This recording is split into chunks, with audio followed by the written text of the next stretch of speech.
Hello everyone, and welcome to Fictional Vortex. So we are back with an interesting series on what if Naruto had summoning contract of the Dragon Clan.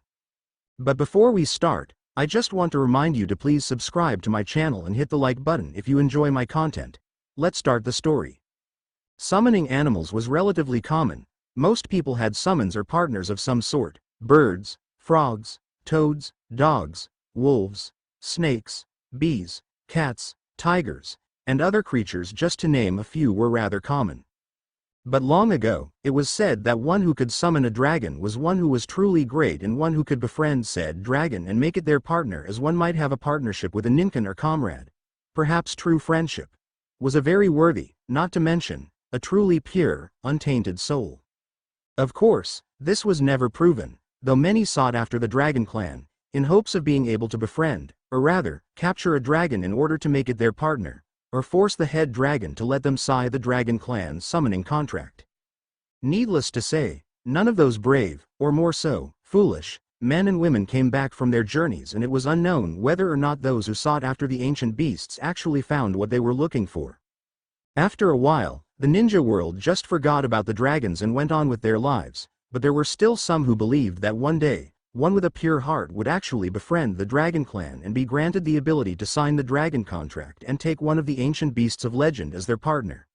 No one, though, had believed that the child shunned and despised by his own people would be the one that would become the dragon summoner. Uzumaki Naruto was not a very happy, nor a very privileged boy. All his life, he had been shunned by the children whom he wished to befriend, and despised by the adult villagers. The glares were unbearable, boring holes, figuratively, in the back of his skull as he walked by. The beatings were almost constant, but by the next day, the wounds, the scars, at least the physical ones, had disappeared from his tanned skin. He was practically at the breaking point. He could no longer bear it, and at one point or another, he wished that he would just die and end the endless suffering. But it was as if the world was playing some sort of cruel joke on the poor boy, for every time, every single time, just when he was about to die, just when it was about to end, he would be saved, and by the next morning, his body would be unmarred. At this point in his life, young Uzumaki Naruto was only 6 years old. In fact, today was his 6th birthday. While any other little kid would be hopping around, cheering about it being their 6th birthday, demanding for cake and ice cream and presents, now that they were too old to be able to count their age on just one hand, Naruto was scared. He was scared for his life. And while many times he had wished he would just die, he hated the glares, and more so, he hated the beatings, the names that they, the villagers and shinobi of the village, called him, and he hated, even more, the pain, physical and emotional, that they caused his frail body and mind. It hurt so bad to know that the villagers hated him for a reason that he did not know, nor comprehend. As far as he knew, he had done nothing at all, to anger the villagers, especially to the extent of his punishments, as many of the villagers called it. Now, he ran as fast as his stubby legs and frail body could take him. He was panting, sweating to the point that he looked as if he had been standing under a waterfall for the past hour, as was still doing so. His clothing, old, dirty, and many sizes too big for his small stature, were falling off his dirty, sweat-drenched body, and his feet, bare of any protection, were worn, blistered and bleeding from running for so long and so far. His small, tanned body was covered in cuts and bruises from earlier in the day, and his left arm dangled uselessly at his side, dripping with thick crimson blood. His spiky blonde hair drooped miserably into his eyes, streaked with his own blood. His eyes were shaded over with the very same blood-streaked hair as sheer, crystalline tears flowed from his formerly happy, bright, now practically dead cerulean eyes. A crowd of angry civilians and shinobi drew menacingly close, half of them drunk beyond belief from festivities earlier in the night. Many held any weapon they could find: hoes and rakes, shovels and sticks, kunai and shuriken, and even swords. They were shouting, many of them, incoherent things, while other words stood out more among the others. Demon, hell spawn, evil fox, Kyuubi, just to name a few of the name. Why? Naruto chalked out though his tears. Why do they hate me? Naruto had been running for quite some time now, and his limbs ached, and his head pounded. He was starving, tired, cold and dirty, but he felt no pain. He had become immune to it by now, yet he was only 6. No 6-year-old should have had to live through this, already, in their young life. He stopped, fell to his knees, and sobbed. The mob closed in around him, and, although their yelling was very loud, it was very faint in Naruto's ears, for his own thoughts overpowered the voices of the other villagers. Why do they hate me? What did I do? What did I do to deserve this punishment? When will it end? When will this suffering end? It doesn't hurt my body anymore, but my heart, it hurts. I wish it would go away. I just wish it would go away. Why? The darkness, the pain. Why? All around him, the mob attacked, spouting curses, throwing things and beating him within an inch of his life. It didn't hurt, though, physically, anyway. But inside, Naruto was in turmoil. He didn't understand. Maybe it was just too complicated for him to understand, in the first place. He didn't know, he just wanted it, all of it, to end. The pain, the suffering, the name-calling, the hurt, the turmoil, his life, when would it all just go away? It seemed like hours, yet at the same time, seconds, before the mob dissipated. The agonizing torture, physical torture that went unnoticed by his numb body. And even more agonizing torture, mental torture, had ended, leaving the poor boy both mentally and physically scarred, lying in a pool of his own thick crimson blood. At that moment, that very moment, if one were to look into that boy's eyes, they would have seen, not cheerful, glee-filled eyes, but cold, emotionless, dead orbs. If I die, then they will be happy, and I won't be a burden to them, and the old man. Elsewhere, two glowing red eyes peered into a crystalline, opaque orb. The orb was clouded over with the image of a young, dying blonde, lying in a pool of blood. The boy's thoughts projected themselves into the creature's, the owner of those glowing red eyes' mind. Very interesting. This human thinks not of revenge, like a normal human would. His heart, despite what he has been through, is purer than any human I have ever seen, even with the demon that, Shui-sama, one, sealed within him. How odd. The creature watched as Naruto, though conscious, made no attempt to stand, or even sit up. He just laid there, his eyes glazed over. But this boy's spirit, it's weak, and he's practically dead on the inside. Poor child. He has been though so much, worthy, his soul is. The creature stopped watching, and placed a hand, or rather, claw, on top of the ball, turning the cloudy crystalline ball into a completely clear ball. The creature stepped from the shadows in which he sat. The creature had scaly green skin and glowing red eyes. He was obviously taller than any normal man, but stood on its hind legs, as if it were one. He had hands, as well as the human trait of opposable thumbs, but his hands were also green, and noticeable scaly, and each of his fingers, which were both thicker and shorter than a human's, was tipped with a large, very sharp, blade. Neck was much longer than a human's, and the back of it was lined with very sharp yellow spikes. The creature's head and face were also both very scaly and spiky. Spikes, like the ones that lined the creature's neck, also lined his back and tail, though partially hidden by the royal blue kimono that the creature wore on its body. Lastly, poking out from two slits cut into the back of the creature's kimono were two large, slightly transparent, reptilian wings, also green in color. As well as that, the creature held an odd golden staff in his clawed hand that showed a three-fingered claw gripping a palm-sized purple orb. Across the creature's back was a large scroll, one that was old and tattered, decomposing from age. He, the creature, was a dragon, one of the clan of ancient and magnificent beasts known as the Dragon Clan. Not just that, but he was the high priest of the Dragon Clan, a leader and an elder among the other dragons. His name was Rayu no Hitakori, too, or Rayu-sama. Rayu walked through the halls of the castle complex, 3, in which the Dragon Clan, or most of it, anyway, resided. His path to his destination cleared as the younger, lower-ranked dragons of the Dragon Clan scurried from the path of the high priests. Finally, Rayu stopped at a large door, 10 times taller than his own tall stature, and tentatively knocked on the door. A loud rumble sounded through the whole castle complex, and the large wooden doors swung inward with a loud, resounding CCCCRRREAKKKK. The room on the other side of the door was absolutely, positively huge. Tall crystalline spikes pierced though the shiny wood flooring, but seemed to have been there before the room had been built. There was no lighting source, yet the room was glowing brightly because of the light emitted from the all-crystalline structures that sprouted from the ground. In the back of the room, A large, black creature lay on the floor, or rather, an extremely large royal blue blanket or rug. The creature's front claws were folded and its large head sat on those folded paws. The creature was absolutely huge, even compared to Rayu. It had thick, scaly black skin and a thick, spiky mane, as well as a row of neat black spikes that ran down the large creature's back, neck and tail. The creature opened its eyes, revealing large, but bright yellow eyes, each with a slit pupil. The creature lifted its long neck and head and looked down at Rayu with half-lidded yellow eyes. "What is it, Ryu-kun?" the creature asked. Its voice was loud, but not as deep as one would expect from such a large creature. Its voice was very feminine, and was warm, like the voice of a mother. Rayu bowed to the larger dragon. "Sundakuro Hikari Heim. 4. I have found him," Rayu said, still bowing. The larger dragon, Sundakuro Hikari, giggled slightly. "I told you, Ryu-kun. Call me Kari-chan. I don't like all of those formalities. I'm not that old, in fact, you babysat me when I was just a little hatchling." The Sundakuro Hikari, now known as Kari.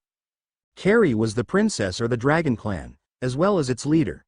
She was the daughter of the original king of the dragons, who had died long ago, and the original queen of the dragons, who died as well, before the king. "Now, tell me about him." Rayu nodded. "He is a child with a pure heart, but he is about at the breaking point. He is not liked, no detested by his village, yet wants no revenge. He was beaten by his villagers, so if he is the one, then we should work fast." Kari nodded and closed her eyes. "Show me this child." Rayu nodded to his leader and touched the purple orb at the top of his dragonclaw staff. At that point, the orb flashed with a bright light and images projected into the air. They were images of the beatings, and the thoughts of the boy. They showed the boy and his eyes, the people, the village and the boy's emotions, happy and sad. Kari watched and sighed. "Stop the images, Ryu-kun. I believe that he could be the one." Kari said, "Go there. Save the boy, and give him the contract. If it doesn't reject him, we'll know if he is the one." Rayu nodded and disappeared in a poof of smoke. "I know that he is the one, I can see it in his eyes, and he looks so much like him. Shui-kun." Kari whispered after Rayu no Hikari left. Summoning dragons was not all that different from summoning any other creature, apart from the fact that finding one that could actually summon the beasts of the dragon clan, but it had a few key differences from normal animal summoning. While in most forms of animal or beast summoning, it was key to summon a bigger, stronger creature to fight in battle. For everyone knows, the bigger, the stronger. That's always why the boss is the biggest, right? Well, in dragon summoning, no matter how much chakra you put into the first try, you will always summon an egg.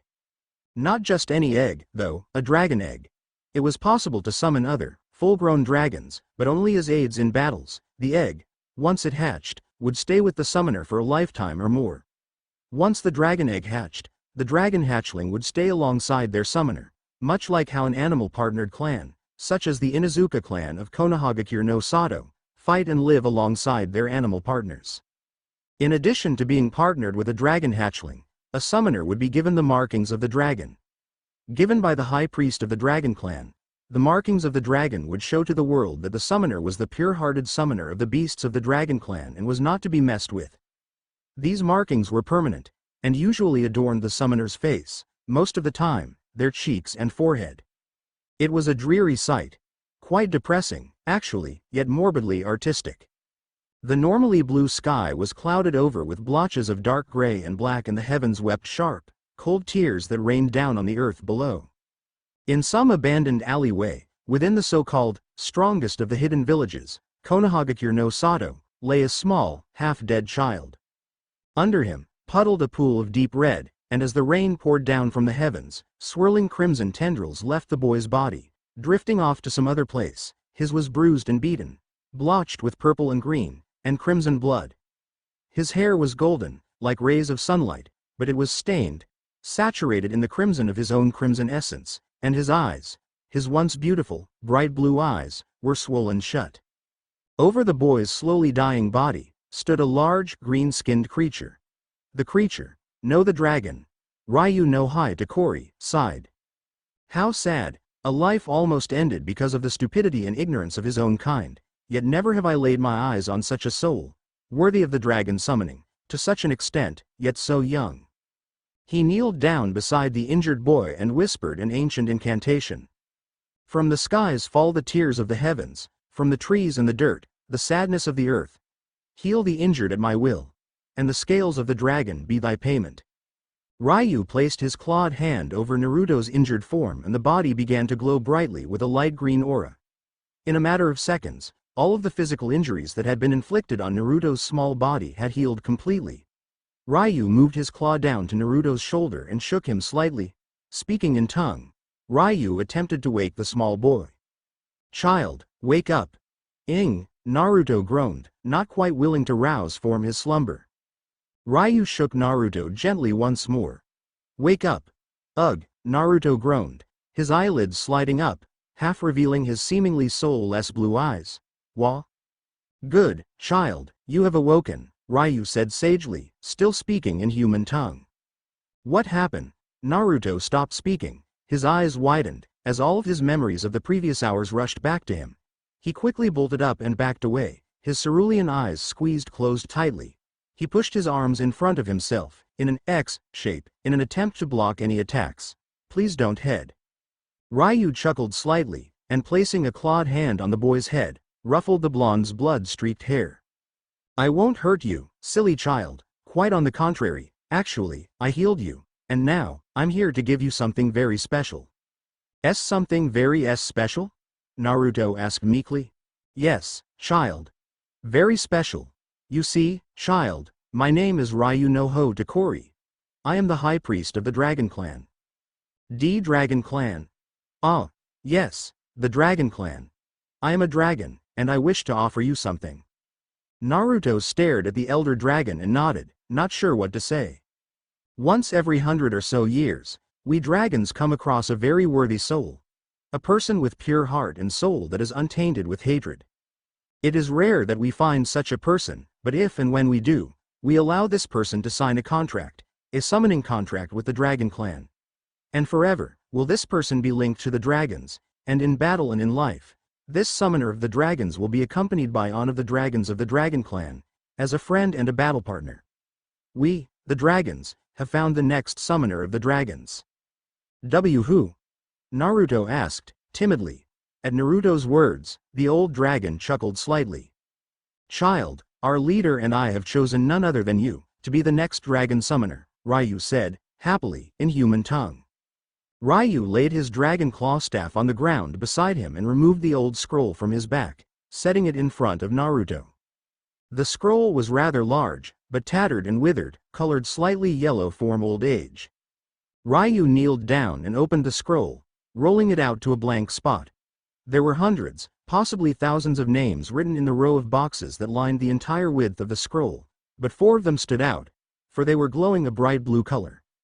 Naruto noticed that the first and last of the names on the scroll were glowing, as well as 2 somewhere in the middle of the names, vastly spread apart from each other. Ryu looked down at the scroll and pointed to the first name on the scroll. "You see how many names are on this scroll?" he asked. Naruto nodded. "And you see the ones that are glowing?" Naruto nodded again. "Well, you see, many people have signed this, having even the slightest possibility of actually being able to summon the dragons, but only 4, the 4 names you see that are glowing, were actually able to summon them. Let us see if you are one of those able to summon the dragons," Ryu explained. Naruto nodded. "How?" "Bite your thumb and sign the next empty box with your blood, then, dab blood on all of your fingers and press them onto the scroll below your name. I'll instruct you on the rest, later." Naruto nodded and did as he was told, signing his name as neat as a 6-year-old possibly could, then placing his fingerprints onto the old scroll paper. Naruto looked up at the older dragon. "Now what?" Ryu smiled. "You know what chakra is, correct?" Naruto nodded, he had learned about it in the academy. "Well, do you know how to draw upon it?" Naruto nodded again, but not very well, he muttered meekly. Well, dragons use a similar energy, known as ki, kai or chi in Chinese, which is spiritual energy. Can you try to call on a small amount of chakra?" Naruto nodded and focused on his hand. There was a spark of light blue energy, but it only remained for a few seconds before disappearing. Ryu nodded. "Okay, you got the chakra, now, try holding it for more than a few seconds. Naruto nodded and tried again. This time, Naruto's hand began to glow with the same light blue energy, and it stayed for about 2 or 3 minutes. Very good, child, Rayu said. Now, do you know the hand seals? Naruto nodded again, remembering them from a book he had read.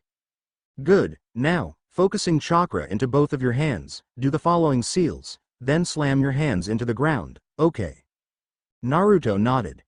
Okay, the seals are Tatsu, Saru, Inu, Uma, Tora, Tatsu, Tora, Tori, Tatsu, Inu, Tatsu, Rayu instructed in human tongue. Naruto nodded and performed the correct seals for the dragon summoning. He slammed both of his hands onto the ground, an odd, complex seal formed, and, as the seal disappeared, there was a poof of smoke. When the smoke dissipated, there was an egg. The egg's shell was light blue, and had swirls of white decorating the shell, twisting and wrapping all around the egg's ovate shape.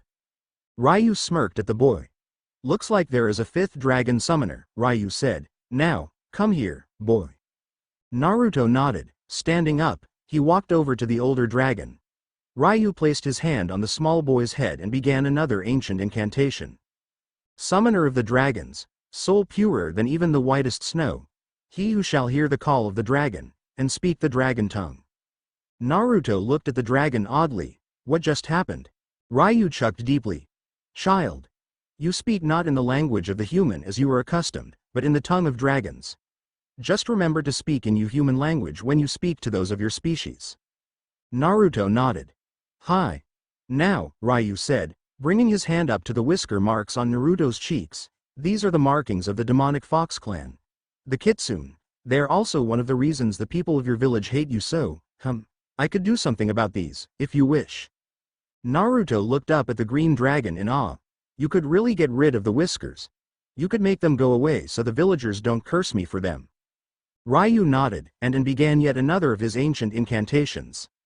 Angels in the heavens above, demons in the hells below, creatures in the forests that surround this place, heed my call of distress, and remove this mark of a demon from this vessel here.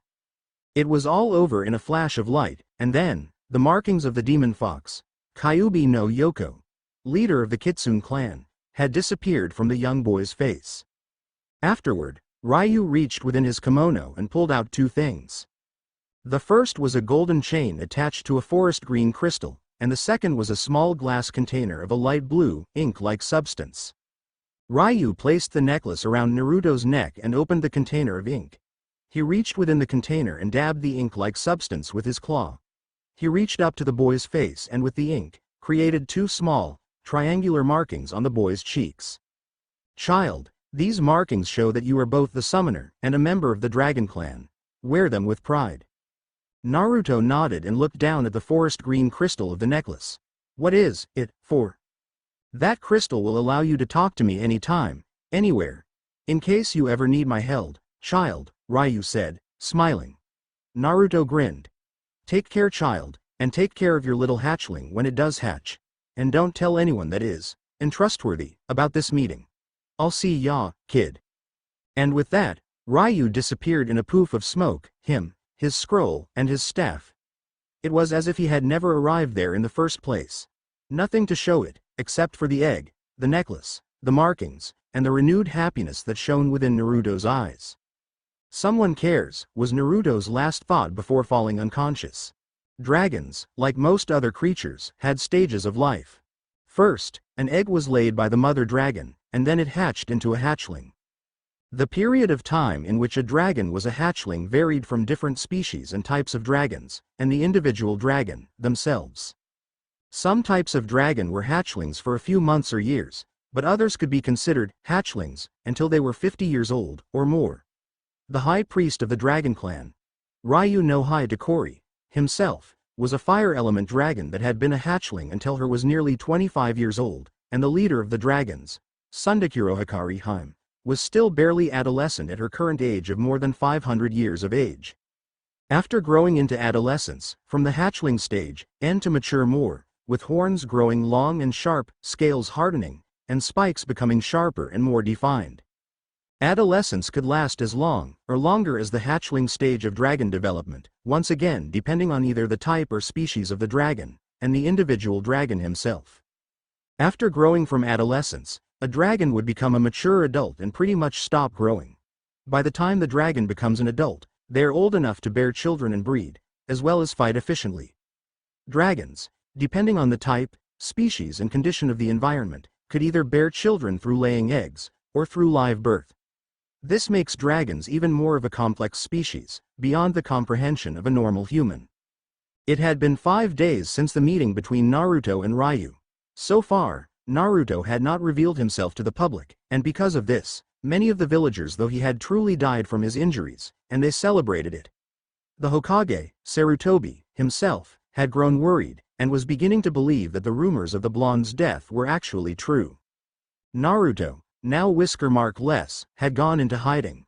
His new home, if you could actually call it that, was a small tent-like structure made from dirty old sheets that he had erected in a dank alleyway in a part of the Konoha village that could be compared to the slums or the ghetto. It was practically abandoned, except a few drunks and orphans here and there, and had most likely been forgotten by most of the village by now. It was close to the edge of the village, near the village walls and the forest that surrounded it. Naruto had remained in the same place that he had been left for the first 2 nights, but hearing the whisperings of the villagers, he had decided to leave. He had been very sad in the fact that most of the village had celebrated his so-called death. He had began to wonder if the Hokage, the one man that actually, if only somewhat, cared about him, had celebrated as well. He had cried himself to sleep on the first night, and on the second night, tears hitting the crystal given to him by Rayu, he had contacted the Elder Dragon. Rayu had talked to him, via the necklace, and taught him several techniques, and how to use both chakra and ki, as well as how to take care of the baby dragon that was due to hatch soon. And, during the 3rd morning, he had taken the egg that contained his new partner, and took to the rooftops, heading toward his new home in the slums. Now, it was the morning of the 6th day. Naruto was just now rising from his slumber.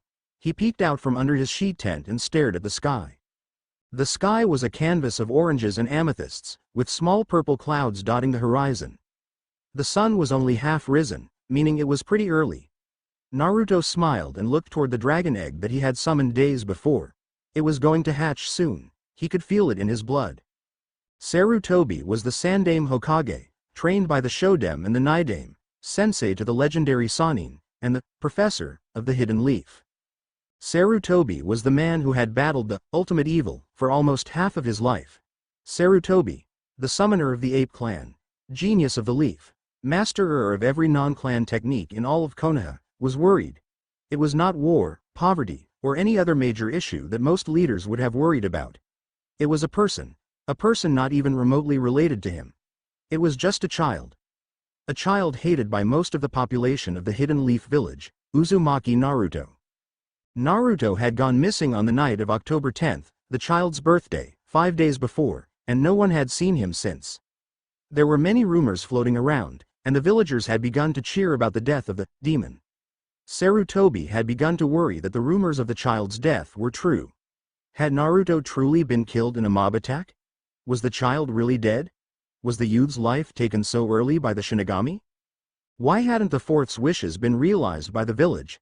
Had the villagers really thought so little of their precious leader as so not to honor his last wishes before death? Many thoughts clouded Sarutobi's head, as he continued on fighting the ultimate evil, known as paperwork. He absently wondered, how had the fourth done it? Naruto munched on a loaf of stolen bread. Normally, he would have never stolen food, but he was hungry and had had nowhere to go, and the stores always priced their food so much higher, especially for him. The bread had just been sitting out on a windowsill, a little further into town, just begging to be stolen. Everyone knows that you are not supposed to leave things like pie and bread cooling on your windowsills. That was a no-brainer. Naruto looked over toward the dragon egg. When will it hatch? He wondered, but that's when he noticed it. The egg was, ever so slightly, glowing with a pale, swirling aura with small white wisps coming off from it. It was very faint, and any normal person probably wouldn't have noticed it. Slowly, the ovate object began to vibrate softly, but that did not last long. Within seconds, the vibrating turned into small tremors rocking though the elliptical item, and as seconds passed, the tremors got rougher. Slowly, small, hairline cracks formed in the thick, smooth surface of the egg and they became thicker and longer, until, finally, a large chunk of the top half on the egg tumbled to the ground, and two glowing, orange eyes stared at Naruto from the darkness within the egg. The hatchling's head peeked through the top of the egg.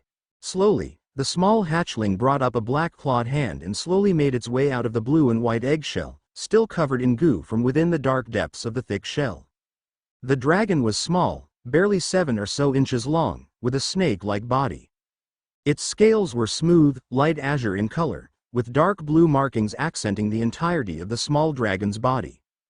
Its hind legs were the same dark blue as its markings, and each of its 4 feet were ended with pitch-black claws. Its front legs were thin and frail, and its front claws looks like a mixture between a cat's paw and a human hand. It had 3 digits, each with a black claw, and a long, sharp dew claw at the dragon's elbow joint. His hind claws had only 2 digits, also tipped with sharp, black claws, and had a dew claw on the back of the dragon's ankle. Between all of the dragon's toes was a thin but strong membrane that served as webbing, most likely for swimming. The dragon had a small, dull black nub near the base of his skull, barely growing out of the hatchling's scaly skin. Growing along the hatchling's muzzle and back were thin, flexible spikes, ending halfway down the dragon's tail. The muscles around the spikes could contract if the dragon felt threatened, making them stand on end, much like a scared kitten's fur. The dragon's tail was long and whip-like with a thin purple spade-shaped membrane fanning out from the tip. At each of the hatchling's shoulder blades, a 4-inch-long hand-like appendage stretched upward. The appendage was made up of thin, frail bones with flexible joints. 4 digits came off of the main bone, with a thin webbing stretching over the bones. At the small dragon's chin, 3 spikes grew. Purple webbing stretched between each of the spikes. Naming a dragon was a very important thing. It took thought in order to do so, based on the characteristics of the hatchling, or a family code or something of the sort. Simply naming a hatchling something like Tatsu or Rayu would have been stupid, like naming your human baby Gaki or Kid, perhaps naming your dog, Puppy, because it was at a time. Dragon names were, more often than not, very long. Rayu no Hai Takori was an example of such a name. Some names were short but with a great impact, like the legendary warrior of the Dragon Clan, Rayu, meaning Great Thunderstorm. Rayu had been the partner of the last dragon summoner, but that was beside the point. Sometimes, within the Dragon Clan, grelled in the honor of simply naming a newly hatched dragon. These parties could last for days on end, and it was not unusual for more than one dragon hatchling to gain their name on one such occasion. When a dragon summoner would name a dragon hatchling, they would often not have such a luxury of having one or more dragons to back them up on the naming of their hatchling partner, and the names of the dragons were, normally anyway, not as long as the dragon-named hatchlings. After spending 2 whole hours with his new partner, Naruto realized something. Baby dragons were just as needy, if not more so, than a human baby, and he didn't know what, exactly, dragons ate. He had tried to contact Rayu, but Rayu had laughed at him and said that he would have to figure it out himself. By now, he had all but gone crazy from the cries of the baby dragon. Once more, he couldn't understand a single word that the dragon cried out, despite knowing the dragon language. Puyu. The small blue dragon cried out, chibi tears in its closed orange eyes. He had tried calming it down, innumerable times, but failed, terribly. He offered it a piece of the loaf of bread he had pilfered earlier, left over from his breakfast, but it pushed it away with its clawed hand. He offered it a smooth, shiny pebble, to play with, maybe, but the results were the same. He pondered what it could possibly want, but his mind kept pulling up blanks. He sighed, it was decided. He would have to see the old man, even if he didn't want to. He stood from his former position and stretched his aching muscles. Swiftly, he picked up the hatchling and took to the rooftops, toward the Hokage's office. Sarutobi sighed, barely able to see over the massive piles of paperwork that lay on top of the old, oak desk that had been in the office since the days of the Shodem Hokage. Absently, he wondered why he had yet to choose a new successor, after the fourth had died, more than 6 years ago. Was the village ready for a new leader?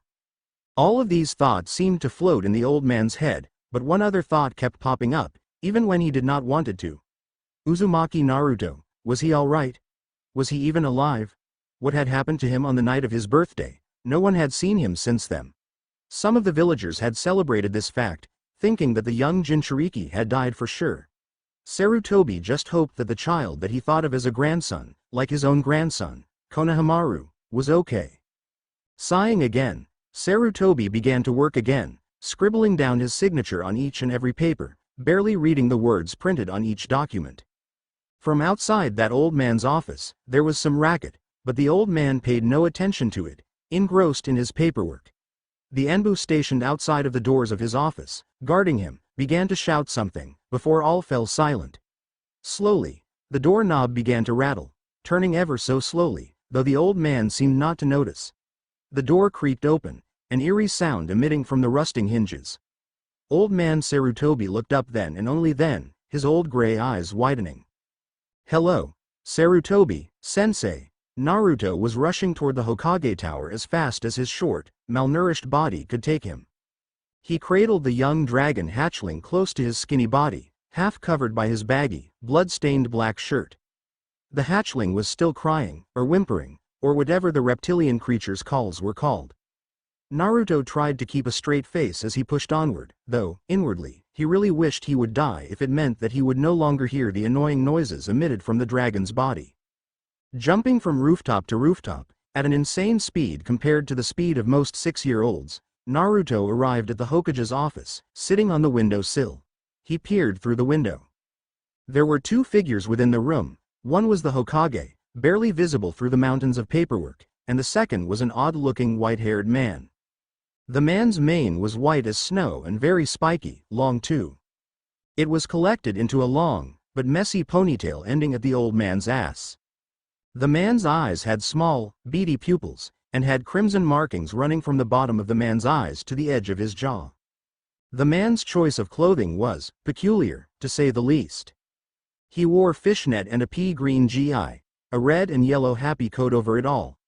To top it all off, on his feet, he wore high wooden geta sandals, and on his hands, metal handguards.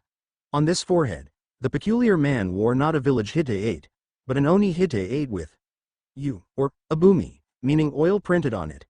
He was a big man, with broad shoulders, and an odd grin on his face. Overall, Naruto noted, the man looked pretty much like a kabuki actor. Naruto watched the two for a few seconds, wondering whether or not it was okay to enter the room, and whether or not the kabuki man was a trustworthy person.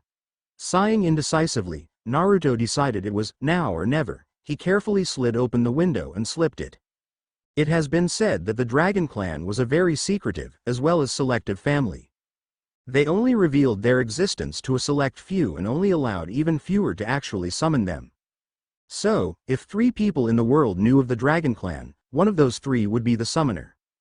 In addition to that, there was only a chance for a summoner every generation, so there would never be 2 summoners at once. Only when one summoner died would a new one arise, and even then, it was very rare to find a being so pure as to be able to be accepted by the contract and the dragons connected to the said agreement. And it took a very, very pure-hearted, kind person to be able to be accepted by the king or queen of the Dragon Clan. There was only one exception to this rule. This would be the container, or Jinchuriki, of the Hachibi no Rayu, the 8-tailed dragon. Hachibi had once been a high priest of the Dragon Clan, but had become evil and corrupt with power, and was cast out of the Dragon Clan. Upon his departure, several of the corrupt dragon's loyal followers had come along, thus a second, evil dragon contracted was formed by the 8-tail, only to be used by his Jinchuriki or a human he found especially corrupt. Naruto stood in the center of Sarutobi's office, a small bluish dragon sitting on his head in a nest of golden hair. 2 pairs of eyes stared at the child, one pair, the eyes of the man Naruto mentally referred to as Kabuki Man, staring at him wondering who he was, and the second pair, the pair of eyes owned by the old man, staring at him in utter shock. Neither man knew what to think of the small, malnourished child in front of them, nor the odd, reptilian creature atop the blonde child's head. The creature, Naruto noticed, had stopped crying on the run over, completely obliteration his entire reason for coming. Hai sighed and waved his right hand. Yo, is that Naruto? Sarutobi wondered. He looks different. The whisker marks of the Kyuubi have disappeared from his cheeks, and have been replaced with triangular markings similar to the Inuzuka clans, only they are blue instead of red. How odd. And in addition to that, he has a strange creature on his person, like an odd lizard, a reptile of some sort. It has wings, like a dragon. Sarutobi's eye widened at his own mental remark. Dragons. As a child, Sarutobi had heard many rumors of the dragons and the dragon clan from his teachers, teammates, villagers, and the occasional traveler or merchant.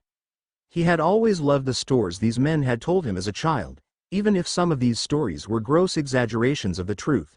He had, at this moment, remembered the tale of one traveling monk.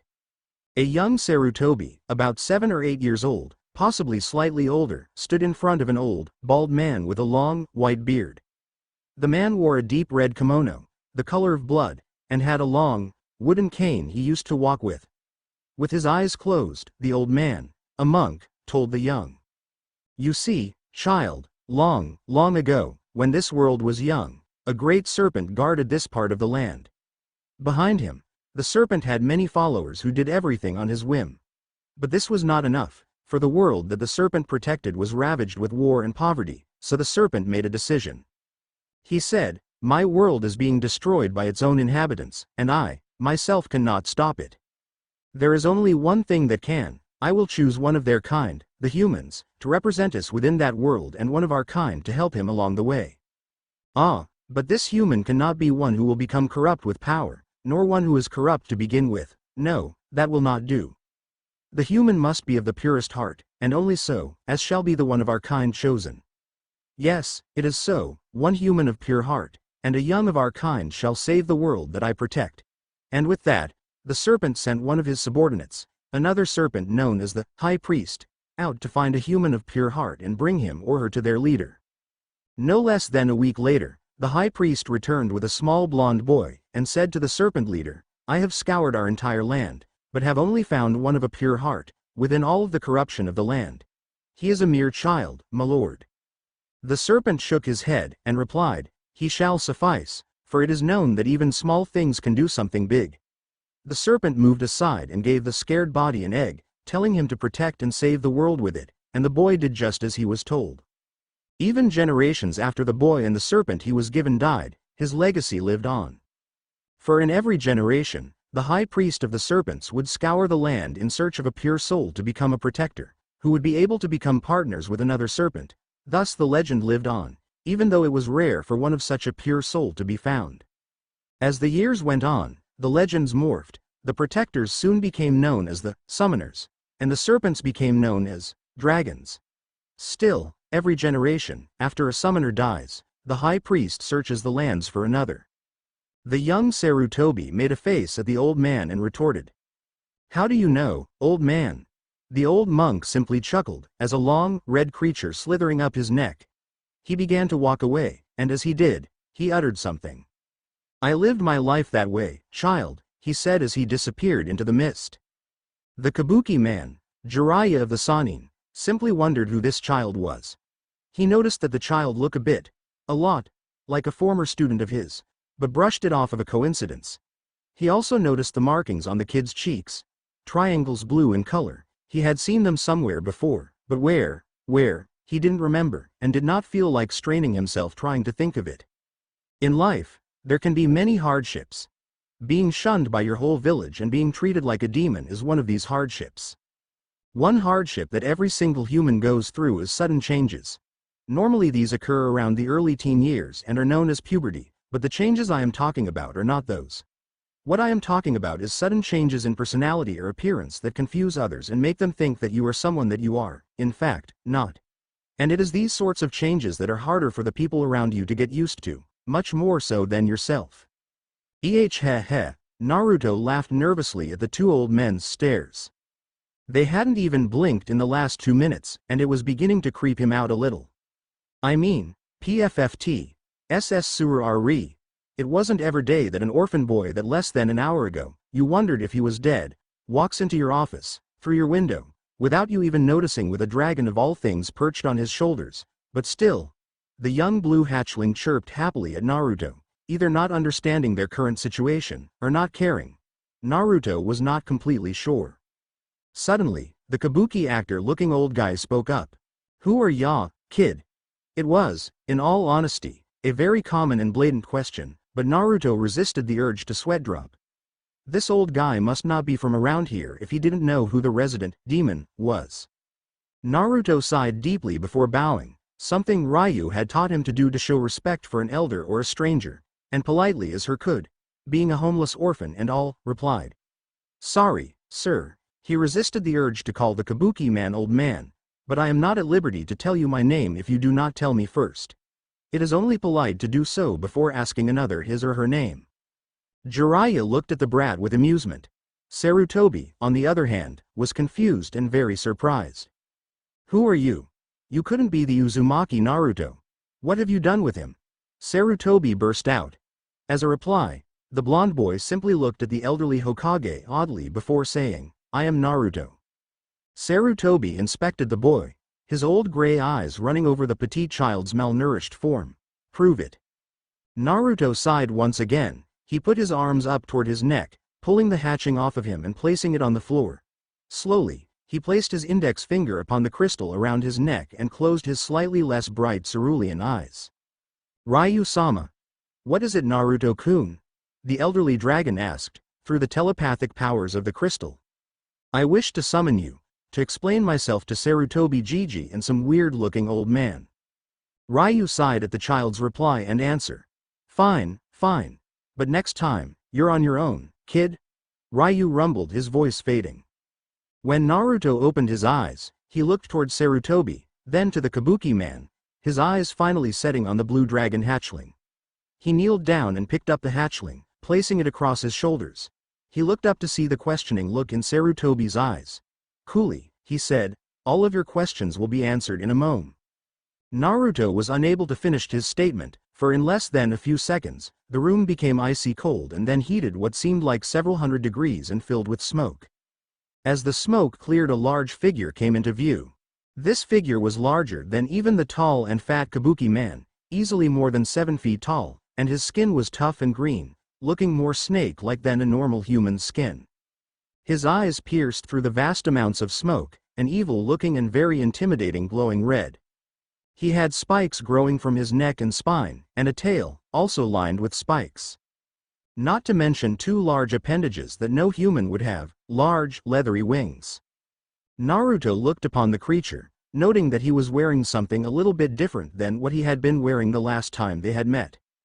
Instead of his lavish, royal blue kimono and his tattered old scroll, he wore something a little more laid back, for the creature donned not traditional robes, but something that looked more like pajamas.